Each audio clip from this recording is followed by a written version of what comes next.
What's crack-a-lackin'?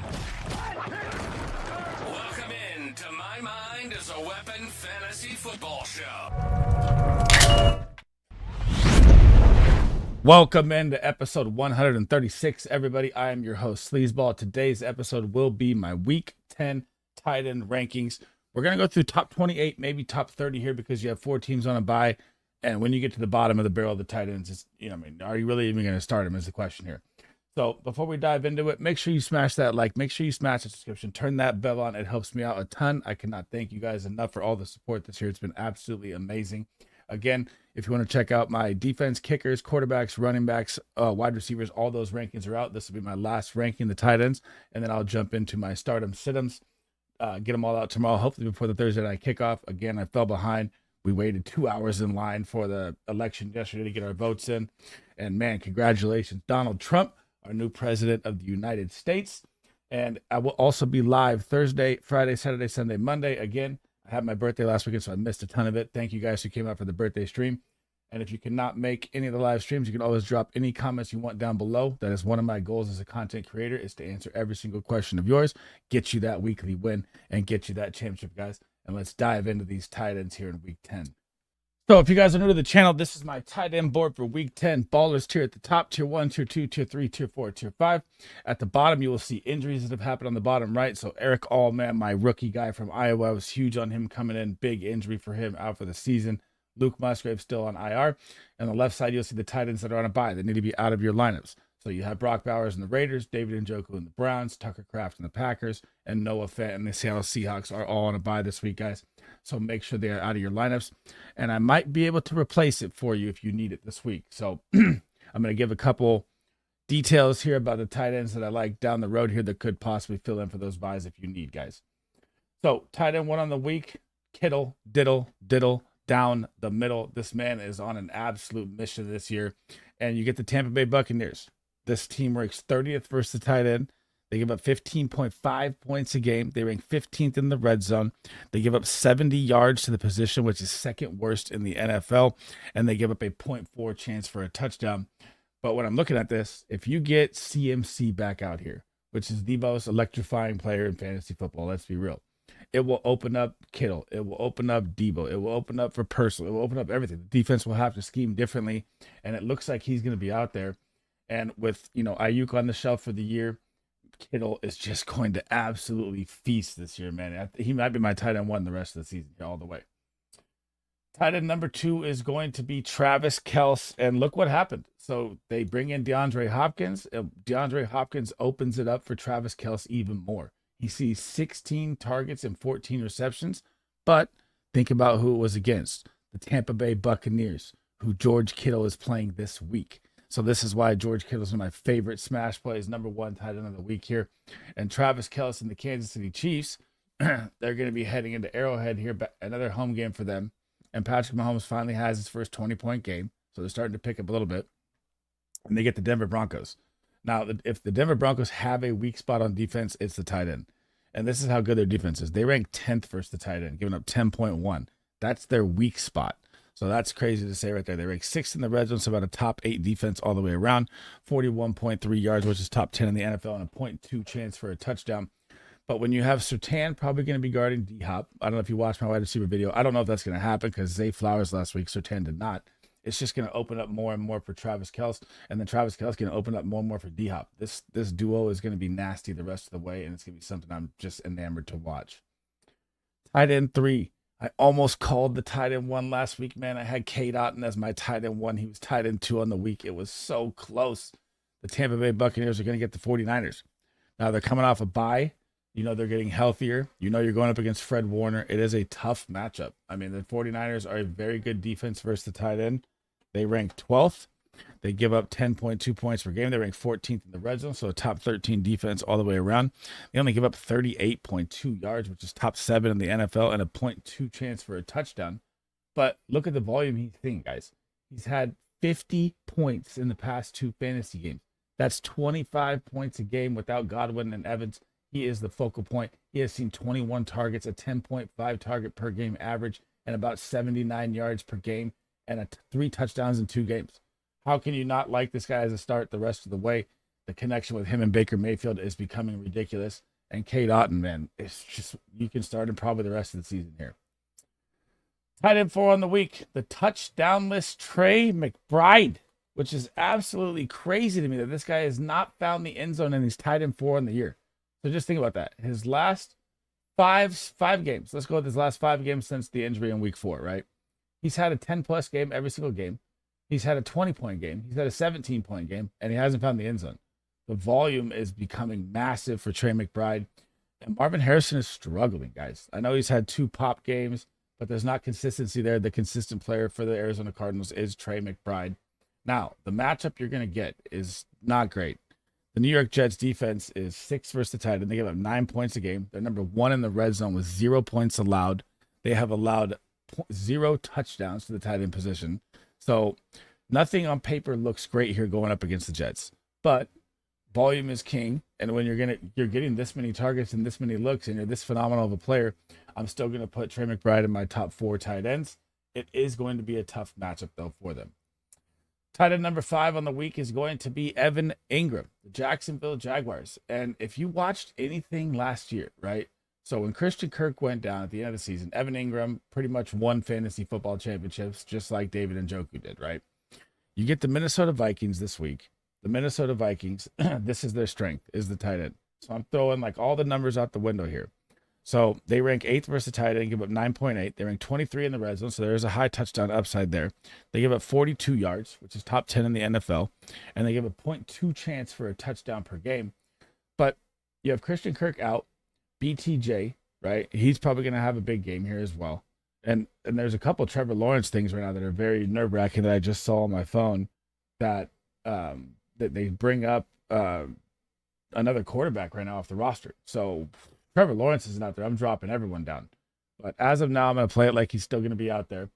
And in the matchup, it's going to be a game. Like I'm throwing everything out the window here because I like it like they're going to get garbage time. And they've gotten garbage time the past 2 weeks. And Trevor Lawrence has been eating in garbage time. And if the Minnesota Vikings get up, Evan Ingram could eat in garbage time here again.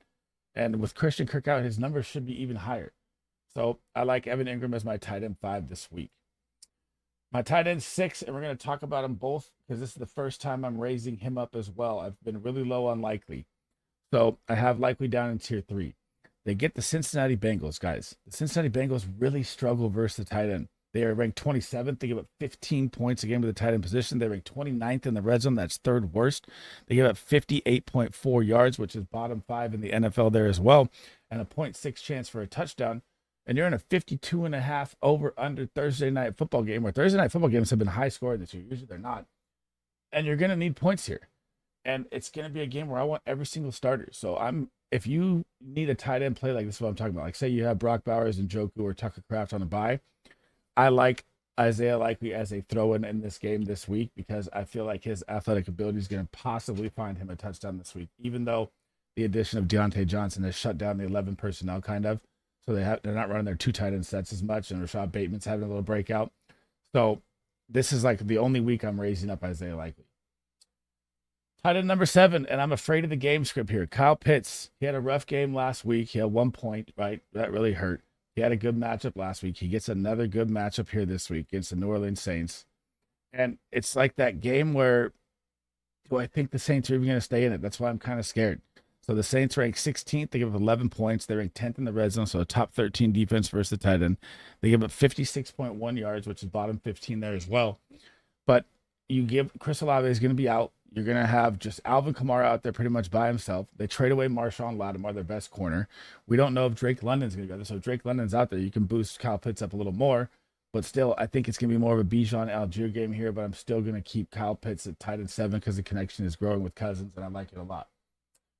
Tight end number 8. I mean, I always try to stay away from this. And this is one of the weeks where you can possibly rock out Taysom Hill with confidence. And that's crazy to say for me. I usually think that he's a jack of all trades that I try and stay away with. You know, if you're a subscriber to my channel or been back here before, you know that I don't like the boomer bust players. So he got 16 points last week. He played 44% of the snaps. He saw 5 targets, right? And of course, he gets the rushing work done. And you know there's no one out there. You know there's going to be no Olave. It's probably going to be Cedric Wilson and Mason Tipton because you have Bub Memes on IR also. So, I mean, Taysom Hill is going to be an okay tight end play this week. And it's crazy to say to me, but I'm going to keep him up here in the top 8. And I don't like the matchup, right? So if I'm looking at the Falcons and the matchup, they rank 21st versus tight end, but I don't even look at it like that because he's more of a rushing threat. I know he saw targets last week and 41 passing yards as well, receiving yards as well, but he can do it all. So I don't even look at the tight end ranking or the tight end defense versus him because I don't really think it matters. But I also have his boy up here, so we'll break it down. I forgot. I have Juwan Johnson at the very end. So the Falcons, they do rank 21st versus tight end. They rank 12th in the red zone, so at a top 15 defense. They give up 51 yards and a 0.2 chance for a touchdown. They're very stingy in the red zone, but I feel like Taysom Hill is going to rush one in here in this game. Moving on to tight end 9 here, Dalton Kincaid. And it's just been a weird year for him. I can't explain it. I had very, very high hopes for him and the Buffalo Bills this year, and I hope that they bring in Amari Cooper and it opens up more. I mean, I had him as a top 3 to 4 tight end of the season. He's tight end 10 right now. He hasn't even hit a ceiling game. His best score on the year is 13.10 or 0.1. Not good for Dalton Kincaid. But you get the Indianapolis Colts, and this is your fantasy football pot of gold, especially for the tight end. They rank 31st. They give up 15.6 points. They rank 31st in the red zone. That's second last in both categories. They give up 60 yards. That's bottom 3 in the NFL and a 0.6 chance for a touchdown. So hopefully Amari Cooper being out there can open it up more for Dalton Kincaid here, and Khalil Shakir being out there as well. It's just like he's just like a floor play to me now. It's driving me nuts. Tight end 10 behind him is going to be Mike Gesicki. Now, Mike Gesicki, if it's crazy to look at his numbers last week. You know that he was tight end 1 on the week, guys, and he only played 44% of the snaps. That's absolutely bonkers to me. So, or 36% of the snaps, sorry. And he dropped 29 points. So 6 targets, 5 receptions, 100 yards, 2 touchdowns. He's making athletic plays all over. But the news of Eric All going down for the season, there will be no more tight end split. This will be Mike Gesicki's job. If you don't own this guy, you should definitely go pick him up on the waiver wire right now. The Baltimore Ravens really struggle versus the tight end. They rank 23rd, giving up 13.2. They do rank 4th in the red zone. Again, when you have a great front 7, your red zone numbers always get better. They give up 67.6 yards, which is 3rd worst in the NFL. And if T. Higgins isn't out there as well, Mike Gesicki may be, this is why I have him in the top 10. He may be a top 10, top 5 play. It just depends on his snaps. If he was at like 70% snaps, I'd have him in the top 6. I just got to see how it plays out this week. Tight end number 11 is going to be Sam Laporta. And this guy, it's like he's the most, might be the biggest fall from grace of all time in the tight end position. So he was tight end 1 overall last year. He's tight end 18 right now. He hasn't had a 20-point game all year long. You get the Houston Texans. The Houston Texans defense, like I said, their strength is the run game and the front 7, and they're number 1 versus the tight end. They only give up 6.5 points. But when they get to the red zone, they rank 20th. They give up 2.8. So they could get a touchdown upside. But guys, they only allow 20 yards a game to the tight end position. That's how good this Houston Texans defense is versus the tight end. That is why I'm so low on Sam Laporta this week. I usually have him in my top 6 to 7. I'm dropping him down to 11 this week. Number 12, TJ Hawkinson. And again, you get the fantasy football pot of gold, hoping that his snaps come up. You know, he came back last week, right? You know, off the major injury for the year.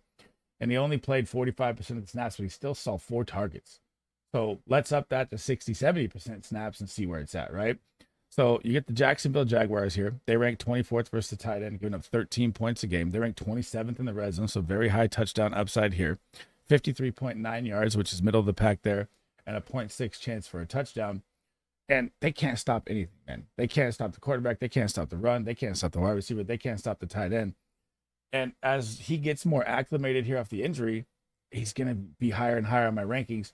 But I'm still going to keep him at 12, even though the matchup is beautiful, because I think the Vikings just run away with this game, and the game script does not favor a passing game here for the Vikings down the stretch.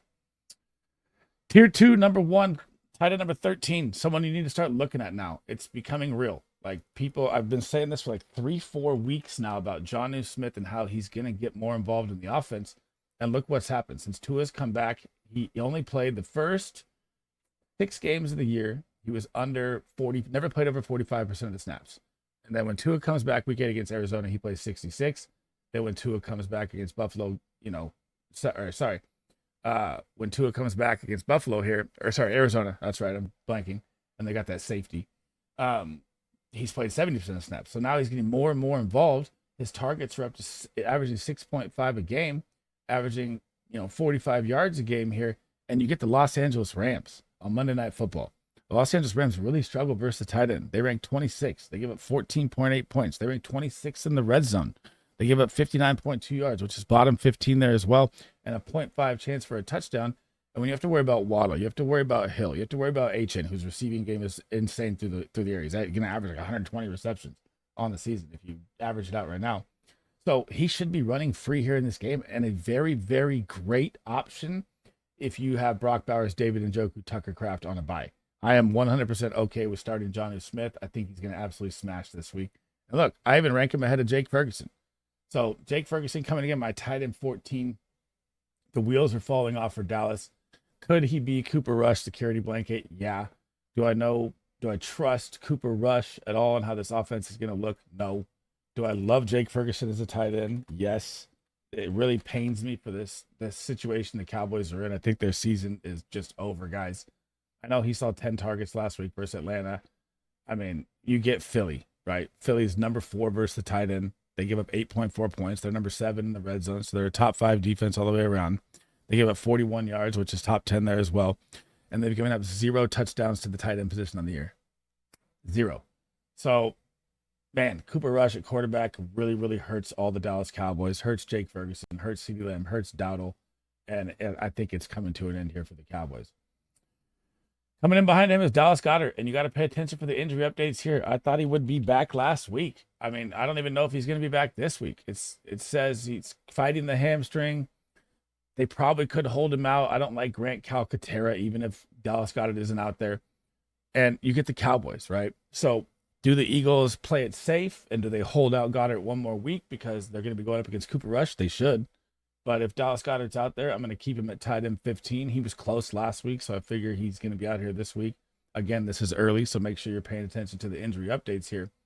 But when you're getting the Cowboys, right, when you look at their defensive numbers, they're kind of skewed. So they still rank as top 11 versus the tight end, so 10.2 points allowed, 24th in the red zone, so about a top 16, 17 defense all the way around, and 44 yards allowed, which is top 15 there. But you're going to get Micah Parsons back. You're going to get Deron Bland back. Are the Cowboys going to fight to try and save their season? That's what's going to be interesting here in this game, because most likely they're going to get blown out. Then they'll be 3-6. And they'll be staring down the barrel of the Commanders being 7-2 and the Eagles being 7-2 or 8-2, depending on how their week goes. So, man, it's just tough for the Cowboys and to break anything down right now for them. Coming in at tight end 16 is going to be Hunter Henry, just the magician of just a safe floor points. So he's become the number 1 target for Drake May. You know this. I've been saying this for weeks. I've been saying Hunter Henry's the guy you should be picking up. And just look at his production. Past 4 weeks, 13, 17, 12, 9, averaging about 14 fantasy points a game. 5, 9, 6, 8, averaging about 7 targets a game. Averaging about 50 to 60 yards per game. This is a tight end you can play every single week. This is why they paid this guy $30 million, gave him a 3-year extension, was because Drake May needs a security blanket out there, and the wide receivers for the Patriots suck. They need to get Javon Baker out there. I've been preaching this for freaking weeks, man, and I don't know what's going on there, but in this matchup for the Patriots, so it honestly, it really doesn't even matter anymore. I don't care if they're going up against the number 1 defense, and I literally think the Bears are a top 2 defense, right? It doesn't matter because he's going to see volume either way. So the Chicago Bears, they rank 18th versus the tight end, but they're going to be getting Brisker back. They're very good safety. They're going to be getting Gordon back, a very good corner. I thought they'd be back last week. They were not. They should be back this week, especially at 500 now, at 4-4. They need to get their defense back to full strength. And it's not a great matchup. So if you can hold being tight end or 18th versus the tight end with 2 stars missing for almost 5 to 6 weeks here for their defense, I mean, this defense is going to get better and better. But I don't care with Hunter Henry. This is why I have him low, though, is because the Bears defense is good. I usually would have him in the top 10 to 12 because he's going to see so much volume. But this is a very, very good defense he's going up against. And I'm still saying he's startable, but it's kind of risky. Coming up behind him is going to be Zach Ertz, and the Washington Commanders are 7-2. It's absolutely bonkers to me. And they're going up against one of the best defenses in the Pittsburgh Steelers. But if the Pittsburgh Steelers have any weak spot of that defense, it is the tight end position. They rank 17th. They give up 11.5 points a game. They rank 25th in the red zone, so very high touchdown upside here. 41.2 yards, so top 10 there in yardage. But when you're looking at Zach Ertz, this guy's just like Hunter Henry, like the model of consistency, the security blanket for the rookie, just like Drake May, right? So I know it's not pretty. It's not flashy. You don't ever really like starting Zach Ertz. He had a very tough game last week versus the Commanders or versus the Giants. He only got 1 point. But if you look at the game before, they had 11 targets. The game before that, 5 and 5. So usually averaging about 6-7 targets on the year, usually averaging around 40, 50 yards. So if you need a safe play, just, a decent tight end play on the week, I'm not against it. But again, I would still like, this is why I like Jonnu Smith so much more. Like, is Zach Ertz your safe play? Yeah. But I'm going for the upside play when I'm talking about Jonnu Smith. That's why I like him so much more to plug and play if you have any of those 3 tight ends on a bye. Coming in behind Zach Ertz to round out tier 2 is going to be Pat Freiermuth. We're sticking with the same game. So you get the Washington Commanders, right? Coming off the bye. Should be fresh. Steelers should come out rocking. I mean, then they add Mike Williams as well.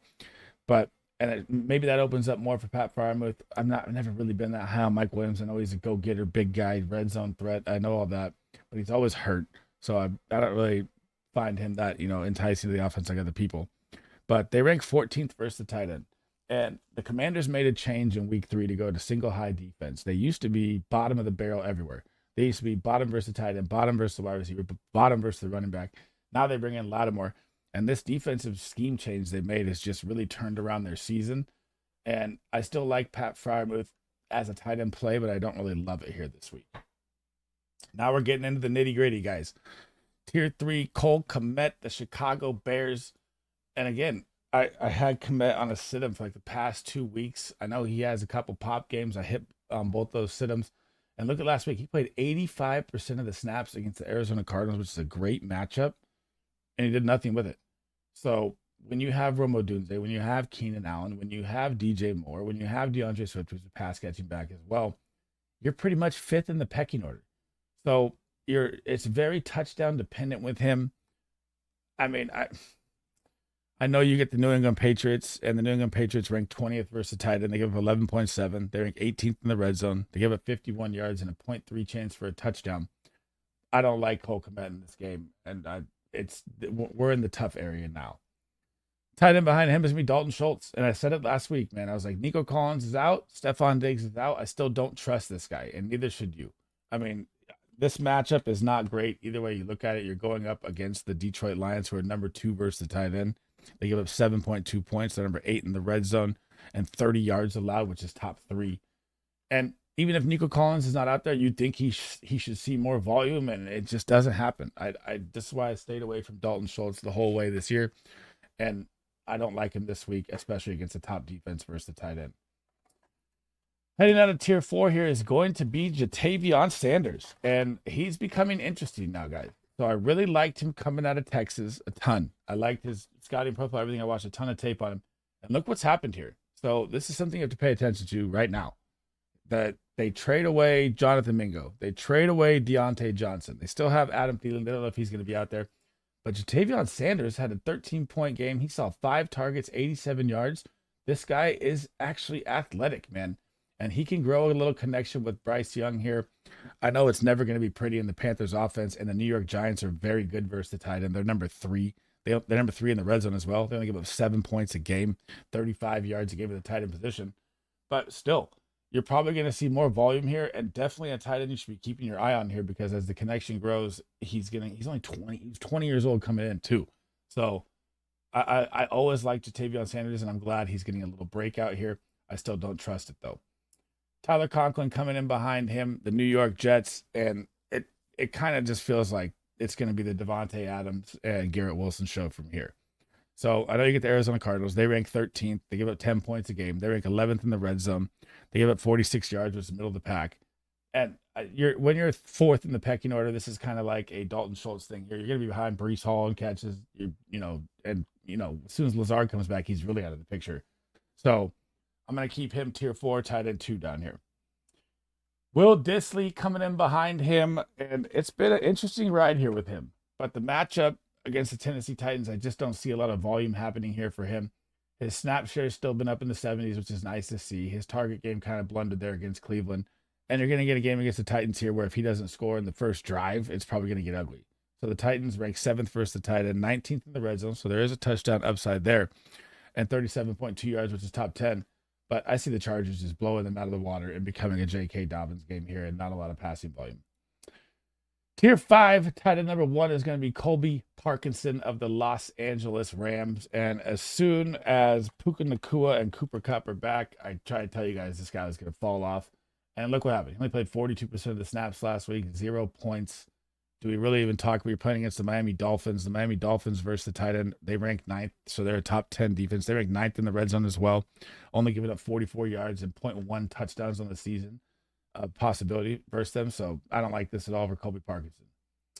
Theo Johnson, the guy I've been saying to keep your eye on, man, and he's starting to find a little rhythm. I liked him out of Penn State. This is kind of like a Jatavion Sanders moment here. Look at last week versus Washington. Saw his most targets of the season was 6. Got his first touchdown of the year. Got 51 yards, his most yards of the year.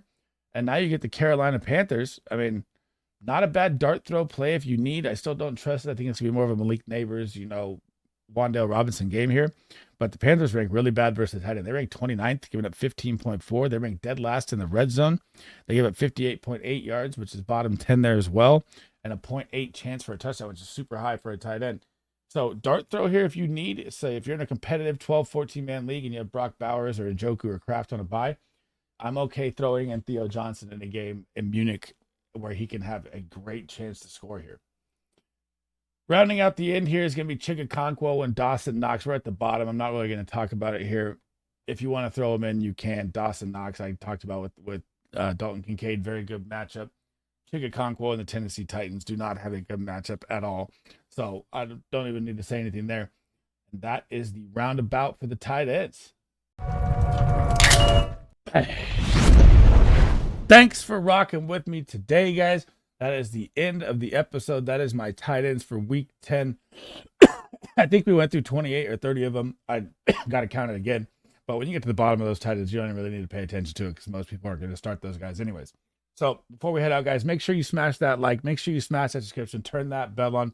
All the support's been amazingly appreciated. And remember, if you can't make any of the live streams, drop any comment or question you want down below. I will try to answer every single one of them. That is a goal of mine as a content creator. And I'm going to try to pump out all the rest of the content today to you guys. I'll try to get all my stardom sit-ups. It might be Thursday morning, but we'll see how it goes.